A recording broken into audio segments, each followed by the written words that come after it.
বলছিলাম আপনাদেরকে যে এবারেও ২৬-এর বিধানসভা নির্বাচনেও বঞ্চনা হাতিয়ার করতে চলেছে তৃণমূল।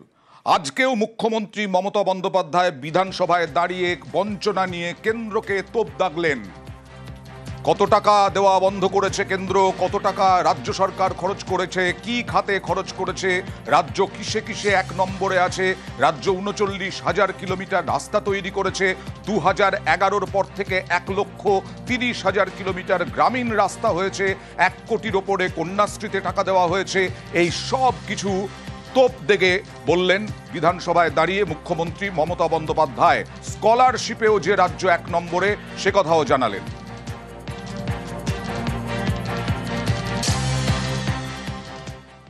আর আজকে বিধানসভায় তুমুল হই হট্টগোল বিজেপি বিধায়কদের। বিজেপি বিধায়করা ওয়েলে নেমে আসার চেষ্টা, তারপরে ওয়াকআউট করেন, কারণ মনোজ ওরাও বিজেপি বিধায়ক, তাকে সাসপেন্ড করেন স্পিকার। দেখুন সেই ছবি। তারপরে ওয়াকআউট।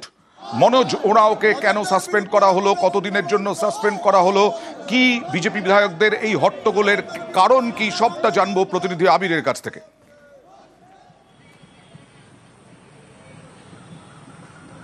দেখো, এদিনকে বিধানসভাতে একটি মুলতুবি প্রস্তাব আনে হচ্ছে বিজেপি, এবং সেটা শিক্ষক নিয়োগ সংক্রান্ত বিষয় নিয়ে তারা এই মুলতুবি প্রস্তাব এনে আলোচনা চায়। বিধানসভার অধ্যক্ষের তরফ থেকে পরিষ্কার করে জানিয়ে দেওয়া হয় এটা একটি বিচারাধীন বিষয়, এই প্রসঙ্গে আলোচনা করা যাবে না। বিজেপি বিধায়করা যারা রয়েছেন তারা সেই মুহূর্তে উঠে দাঁড়িয়ে বলতে শুরু করেন মুলতুবি প্রস্তাবকে পাঠ করার অনুমতি দিতে হবে।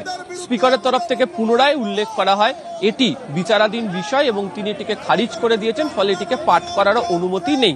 তারপরে বিজেপি বিধায়কদের তরফ থেকে দেখা যায় নিজেদের আসন ছেড়ে উঠে তারা স্লোগান দিতে শুরু করেন, এবং শাসক দল তৃণমূল কংগ্রেস এবং সরকারকে তারা একাধিক শব্দ প্রয়োগ করে তারা আক্রমণে যান।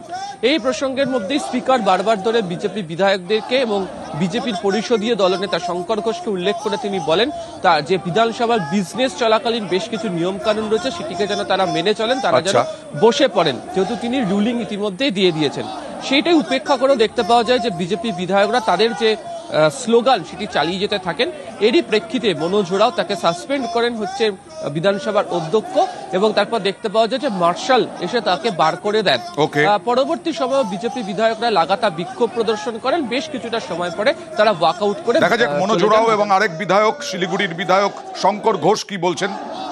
যোগ্যদের পক্ষে আছি, দুষ্কৃতীদের আড়াল করা হচ্ছে, অযোগ্যদের আড়াল করা হচ্ছে, তারই বিরুদ্ধে আমরা সরব হয়েছিলাম বলে আমাদের মার্শাল থেকে বের করে দেওয়া হয়েছে।